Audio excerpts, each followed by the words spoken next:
네, 반갑습니다. 상하주의 투자 나침반 MBN 골드의 상하준 매니저입니다. 여러분들 이번 주도 한 주가 또 시작이 됐습니다. 저와 함께 또 이 김시태과 함께 여러분들 이 시장의 중심을 좀 잡아보시면 좋겠다. 이렇게 말씀드리면서요. 시장 이야기 좀 먼저 풀어드리도록 하겠습니다. 자, 일단 오늘 시장은 지난 미국 증시의 AI 회의론에 대한 우려가 시장을 좀 억누르고 있다. 이렇게 보시면 될 것 같습니다.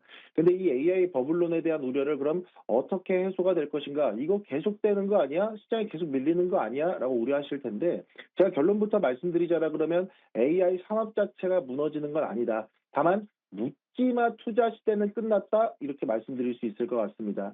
사실 지난 금요일 미국장에 쇼크를 줬던 거는 브로드컴이었어요. 아무래도 실적에 대한 이 재료들이 좀 어느 정도 좀 부담스러운 구간들이 있었는데 이 멘트가 중요했죠. AI 시장이 도는 되는데 마진, 그러니까 이익률이 생각보다 적다라고 이야기가 나오다 보니까 사실 이 마진에 대한 우려가 AI 시장에서 가장 큰 재료였거든요.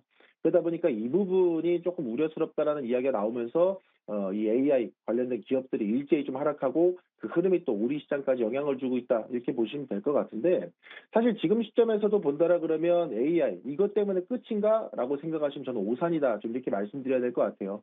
아무래도 지금까지는 시장의 건전성을 위한 옥석가리 과정이었다. 그리고 그러니까 지금까지는 AI라는 명찰만 달고 있으면 웬만해서는 다 반응을 했는데 이제부터는 그 명찰 뒤에 진짜 실적이 딸려 나오는지를 봐야 되는 구간에 도달했다. 그래서 지금 이렇게 시장이 조정을 받을 때 AI 관련주, 반도체 관련주들은 여러분들이 확실히 옥석 가리기를 하셔야 되는 구간이다라는 말씀 좀 드려야 될 것 같고요.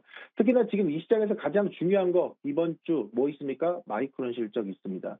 이 시장에 대한 AI 회의론에 대한 이 비관론을 잠재울 수 있을 재료가 바로 이 마이크론에 대한 실적이기 때문에 나름대로 마이크론의 실적 발표가 비교적 잘 나와서 메모리 수요가 폭발적이고 안정적이다라는 걸 보여준다라 그러면 어느 정도 회의론이 다시 좀 가라앉을 가능성이 매우 높습니다. 다만 이제 그렇게 수면으로 좀 가라앉으면서 AI 관련주들이 반등을 준다 그러면 여러분들은 어떻게 하셔야 된다? 목석 가리기를 통해서 확실하게 실적이 찍히는 종목들 위주로 포인트를 잡아가실 필요가 있다라는 점. 그래서 지금부터는 종목 가리기가 매우 중요하다라는 거 말씀드리도록 하겠습니다. 자, 그럼 AI 시장과 더불어서 지금 약간의 또 시장의 우려로 작용되는 부분들 환율 이야기를 좀 하고 넘어가야 될 것 같습니다. 환율이 아무래도 주말간에도 1,480원 부근까지 올라오게 되면서 이 일부 장관들과 차관급들이 모여서 좀 회의까지 했다라는 소식도 들려왔는데요. 어쨌든 이 환율에 대한 부분들은 그냥 악순환이 좀 당분간 계속될 수밖에 없지 않나라는 생각이 있는 것 같습니다. 특히나 외국인 투자자들 입장에서는 1,470원, 1,480원이 사실상 수급의 마지노선으로 위협받는 구간이기 때문에 더욱 그럴 거라고 보이고 있는데요. 생각해 보시면 쉽습니다. 외국인들이 한국 주식을 사서 주가가 올라가게 된다. 근데 이게 지금 환율이 약세로 이어진다라 그러면 나중에 달러로 바꿔도 환율 때문에 환차 손이 발생합니다. 그렇기 때문에 지금 굳이 위험을 감수하고 한국 자산을 계속 이 원화 자산을 들고 있을 필요가 없다라는 거죠. 그러다 보니까 환율에 대한 압박이 이 외국인들의 매도를 부추기고 있는 상황이고 오늘 같은 경우는 거의 5천원 가까운 코스피 시장의 매도가 나오고 있는 점도 이 환율의 영향을 배제할 수가 없다. 지금 이렇게 말씀드릴 수 있을 것 같은데 다만 지금 우리가 한 가지 기대해 볼 수 있는 포인트는 우리가 시장에서 계속 기대하던 금리 인하는 일단 나왔고요. 다만 이제 연준 의장의 라인업이 또 누가 될지에 대해서 좀 계속해서 좀 이야기가 나오고 있는데 한쪽은 비둘기파적이고 한쪽은 매파적이다라는 기준들이 나오다 보니까 이거에 대해서 약간의 좀 의구심을 갖고 있는 점이 환율을 조금 더 자극하고 있지 않나라는 생각도 일부 있습니다. 그래서 미국도 보시게 되면 국채금리가 급등했던 부분들도 일부 영향을 좀 줬기 때문에 이런 부분들이 어느 정도 안정화가 된다라 그러면 이미 달러 인덱스는 100선 아래까지 내려온 구간이다 보니 원화도 우리 원달러 환율도 빠르게 안정화 기조로 들어갈 수 있는 구간이 저는 빠른 시일 내에 오지 않을까. 그러면 그 구간을 뭘 통해서 보셔야 된다? 외국인들의 매수를 통해서 보시면 됩니다. 우리가 외국인과 기관들보다 빨리 움직일 수는 없습니다만은 그래도 우리가 개인 투자자로서 조금이라도 더 빠른 포지션을 잡아가고 싶다 그러면 외국인들의 순매수가 환율과 어떻게 연계가 되는지 그것만 잘 추적하시고 대응하시면 좋다라는 말씀 좀 드리도록 하겠고요. 그럼 그 구간에서 뭘 잡아야 되는가라는 걸 보신다라 그러면 저는 코스피 시장에서는 조선 쪽에 한번 초점 맞춰보시고 코스닥 시장에서는 2차 전지와 바이오 시장을 한번 주목해 보셔라 이렇게 말씀드리도록 하겠습니다. 자, 그럼 이런 흐름들을 이어갈 수 있는 오늘 주목해 보실 종목 한 종목 소개를 해드리도록 하겠습니다. 오늘 주목해 보셨으면 좋겠다는 종목 바로 인벤티질에 풀어드리도록 하겠습니다. 최근에 제가 제약바이오 기업들에 대한 흐름들 열심히 한번 주목해 보시라 말씀드렸는데 항상 저는 기술력 있는 기업들을 소개를 좀 많이 해드리고 있습니다. 인벤티지 랩을 볼 때 가장 먼저 짚어야 될 포인트는 이제 기술을 의심하는 단계는 지났다라는 것으로 보시면 될 것 같아요.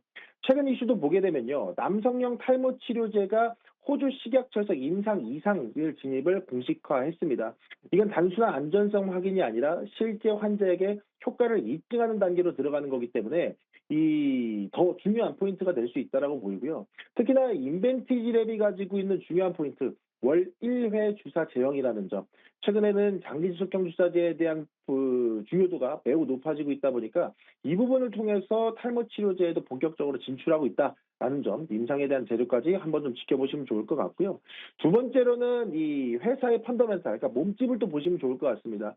인벤티지 랩은 더 이상 그냥 연구만 하는 바이오텍 기업이 아니고 큐라티스 5성 바이오 플랜트 자산 인수를 통해서 자체 GMP 생산 시설을 확보한 상태입니다. 보통 바이오 기업들은 공장 하나 짓고 인증받는데 뭐 수년이 걸리고 수백억이 걸리는데 이 과정을 단번에 인벤티지 랩은 뛰어넘었다라고 보시면 될 것 같습니다. 게다가 플랫폼 확장성도 분명하죠. 비만이라든가 당뇨, 탈모는 물론이고요. 소아내전증 치료제 역시 FDA 미팅을 통해서 3주 지속형이라는 현실적인 상용화 가이드라인을 제시한 부분들도 저는 크게 인벤티지 랩 주가의 상승 포인트가 될 수 있다는 점 보시면 좋을 것 같습니다. 게다가 지금 마지막 포인트로는 이 피어 그룹, 그러니까 이 비슷한 몸집을 갖고 있다, 비슷한 기술력을 갖고 있는 기업 대비해서 몸집이 비교적 작다라는 점. 물론 인벤티지 랩이 최근에 주가 상승이 좀 나오면서 일부 신고가 영역 부근에도 좀 도달해 있는 상황이긴 하지만 여전히 유사한 기술을 가지고 있는 미국의 일렉트로파이라는 그룹과 비교를 해봤을 때는 여전히 몸집이 좀 작다. 제가 이전에 HJ중공업을 7,000원대 추천드리면서도 말씀드렸던 게 주변 그룹, 그러니까 주변 기업들 대비해서 여전히 몸값이 너무 낮다. 저평가돼 있다. 그렇기 때문에 그 몸값의 키 맞추기가 주가 상승의 재료가 될 수 있다. 말씀드리고 강력한 상승이 나왔는데 이번 인벤티지 랩도 저는 다시 한번 그 힘을 쓸 수 있는 구간에 와 있지 않나라는 생각이 일부 있습니다. 그래서 기술력과 플랫폼 그리고 생산력으로 증명하고 있는 인벤티지 랩이 다시 한번 저평가 구간에서 다시 한번 이 재료를 주가에 반영할 수 있을지를 한번 주목해 보시면 좋을 것 같다라는 말씀 드리도록 하겠습니다. 그래서 인벤티지 랩은요, 지금 현재가 매수 충분히 가능하고요. 목표가는 신고가 영역 11만 원, 그리고 손절가는 8만 원 대응해 드리도록 하겠습니다. 자, 여기서 못다한 이야기들, 그리고 어디를 좀 더 집중해 보셔야 되는가 하는 이야기들은요, 오늘 저녁 9시 10분에 풀어드리도록 하겠습니다. 네이버 밴드 입장에서 계시면요, 거기에 링크 올려드리고 시장에서 필요한 내용들 같이 풀어드리고 있으니까요, 네이버 밴드도 많은 참여 부탁드리도록 하겠습니다. 저는 내일 또 인사드리겠습니다. 남은 시간 증시탱과 함께 성공 투자하시길 바라겠습니다. 감사합니다.